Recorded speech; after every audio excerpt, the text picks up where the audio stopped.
Assalamualaikum warahmatullahi wabarakatuh.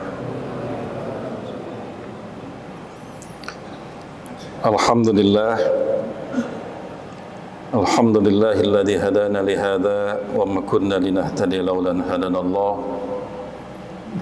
Walhamdulillahilladzi jama'ana li hadza wa ma kunna linajtami'a laula an jama'ana Allah. Asyhadu an la ilaha illallah wa asyhadu anna sayyidana Muhammadan abduhu wa rasuluh la nabiyya wa la rasula ba'da. Allahumma salli wa sallim ala sayyidina Muhammad wa ala alihi wa ashabihi wa man tabi'ahu wa man wala wa ba'du. Hadirin rahimakumullah, setelah puji dan syukur serta salawat pada Rasulullah sallallahu alaihi wasallam, dalam sebuah keterangan hadis Rasulullah sallallahu alaihi wasallam bersabda, arba'atun minasyaqawah.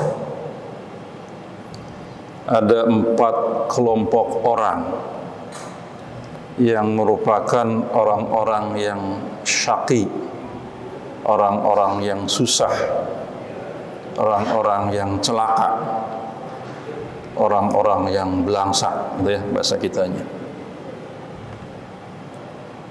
Siapa keempat orang yang oleh Rasulullah disebutkan dalam keterangan hadis tadi? Yang pertama, nisyanu dzunub al-madiyah wa hiya indallahi mahfuzah, yaitu orang yang suka melupakan dosa-dosa masa lalu, sementara dosa itu di hadapan Allah tercatat. Jadi jangan pernah Bapak mengira hal yang terkecil yang terlupakan, tidak ada. Semua tercatat dengan rapi.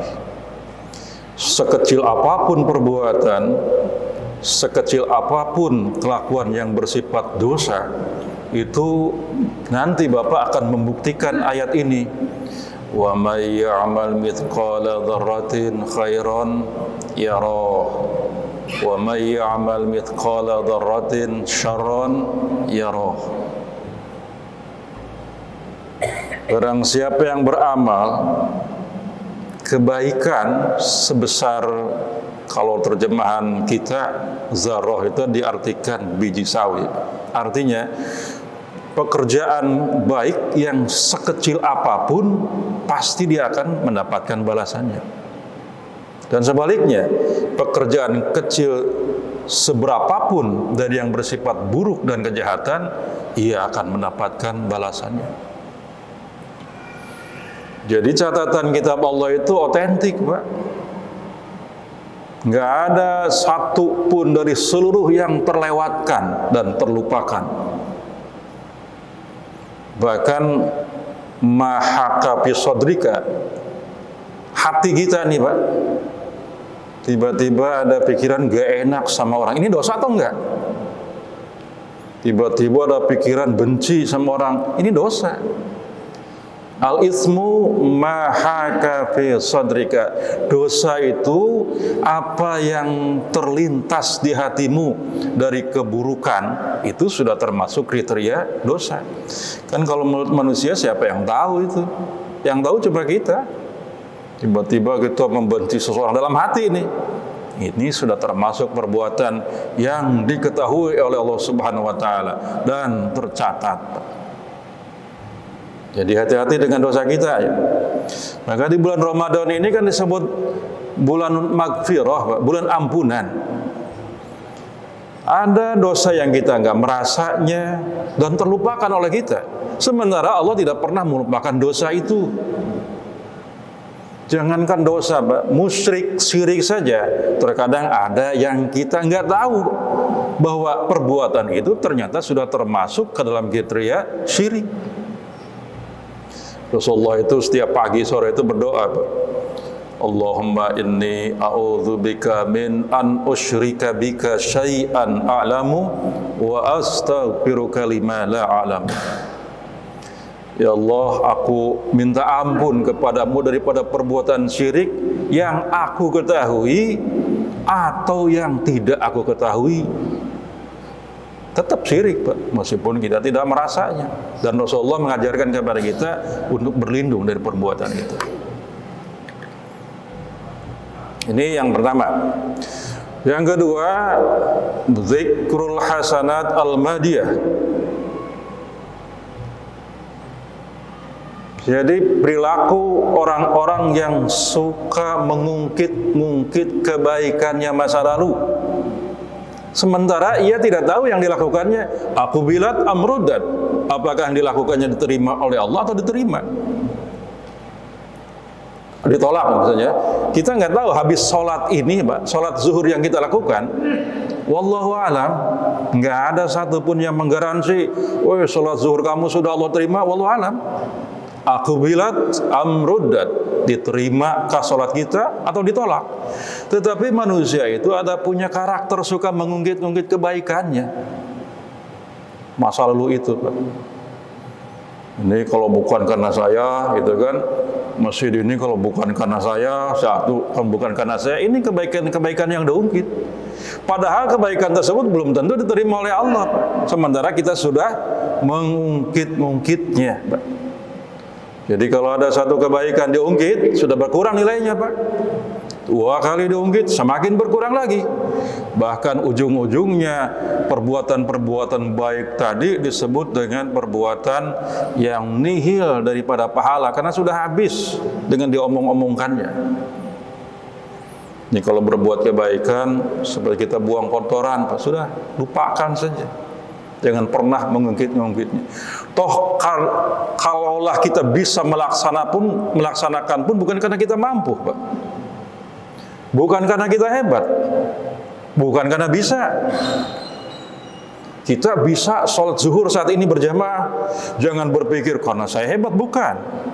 Atau kita baru saja menghatamkan Al-Quran lantas berpikir, oh saya hebat, bukan. Kembali kepada konsep la haula wala quwwata illa billahil aliyyil azim. Tidak ada daya, tidak ada upaya selain dari Allah Subhanahu wa taala yang Maha Agung. Jangankan perbuatan kita, ini kedip mata kita saja, Pak. Siapa yang menggerakkan? Allah. Makanya seorang ulama itu begitu memantau gerakan kedipan mata itu, Pak. Setiap kedipan diucapkan alhamdulillah, gitu ya. Karena banyak nanti, Pak, kedipan-kedipan ini akan berakhir. Sudah, jangan-jangan saat kita mengucapkan kedipan alhamdulillah itu kedipan yang terakhir. Tidak bisa mengedip lagi matanya. Sudah terbuka untuk selama-lamanya. Ada lagi yang mereka memanage napas, Pak. Napas itu mereka manage, setiap kali napas ditarik keluar senantiasa dihubungkan dengan cara berzikir kepada Allah Subhanahu wa taala. Karena napas bukan datang sendiri, kedipan mata pun bukan datang sendiri, langkah kaki kita pun bukan datang sendiri, Pak. Dari mana itu? Allah Subhanahu wa taala yang menggerakkan.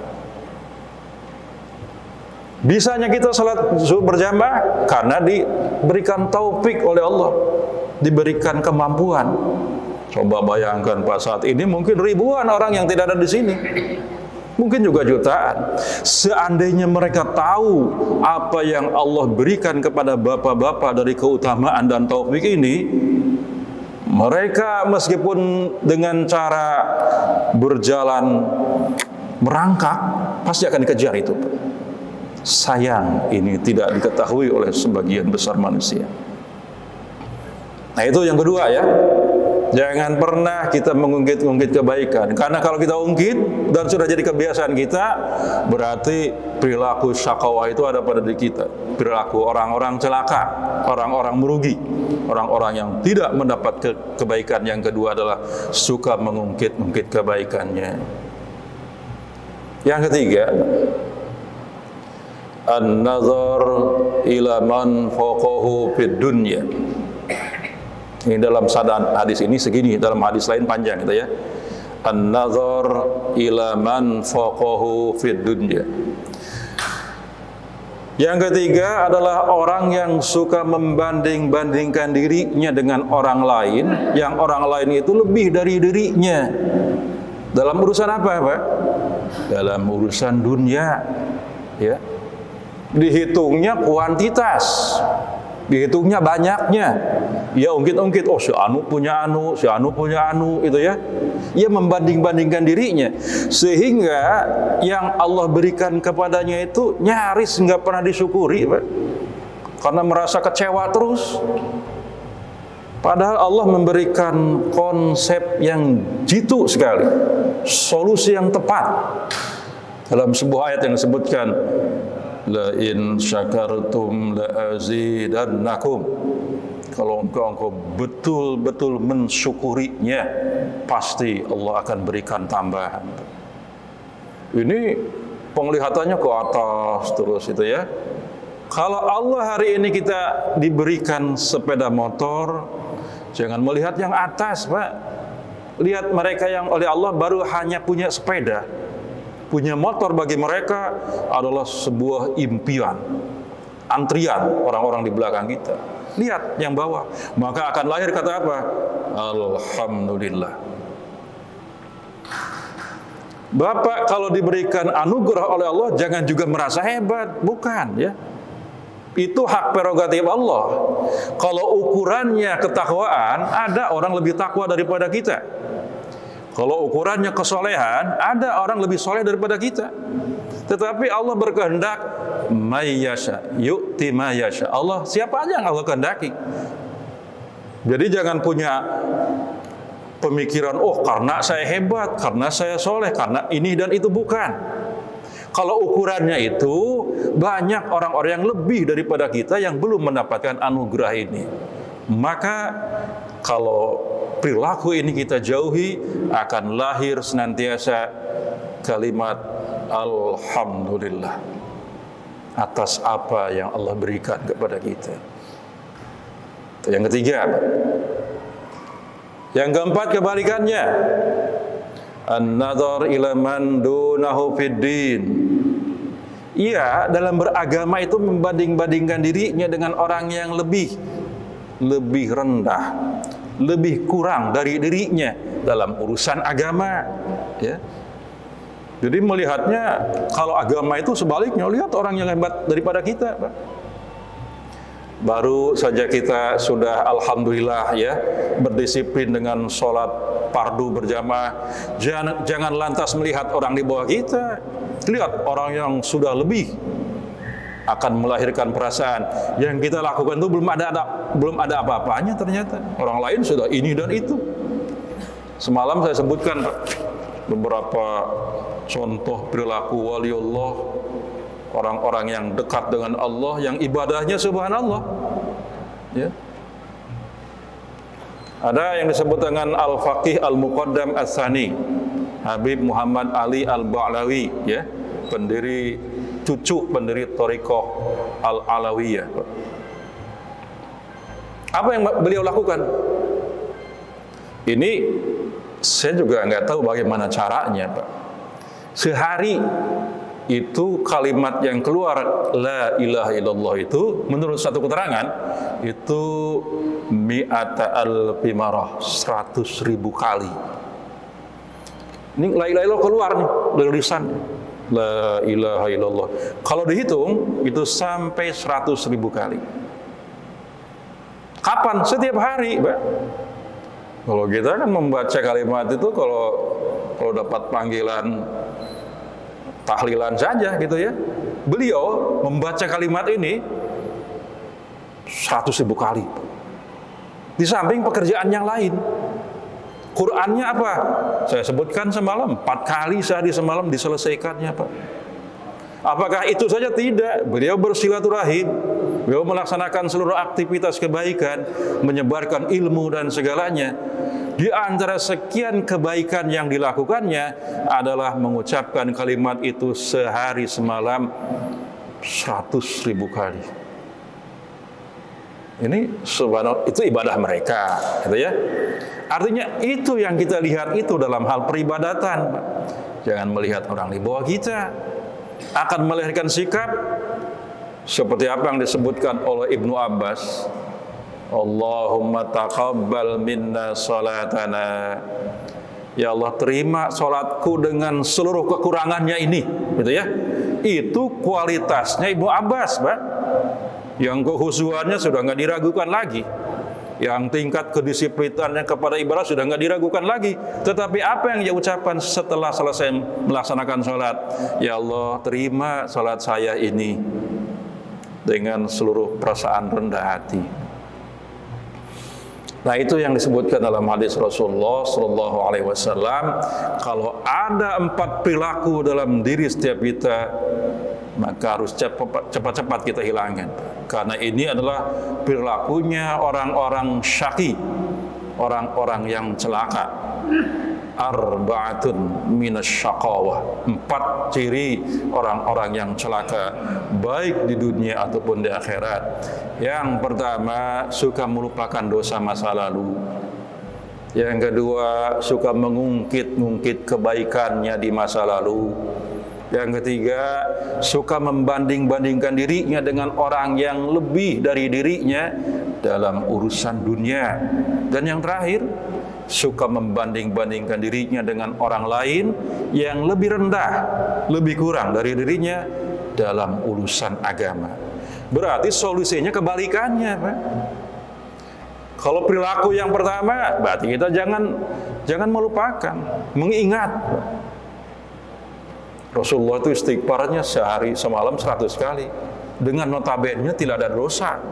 Apalagi kita sejak bangun tidur ke tidur lagi, banyak dosa yang dirasa aja nggak kita ingat, Pak. Apalagi yang tidak dirasa, gitu ya. Maka pantas dan wajar kalau kita ucapkan Astagfirullahaladzim, aku mohon ampunan kepada Allah yang Maha Agung. Atas apa? Atas dosa-dosa kita. Billahi taufiq wal hidayah. Wassalamualaikum warahmatullahi wabarakatuh.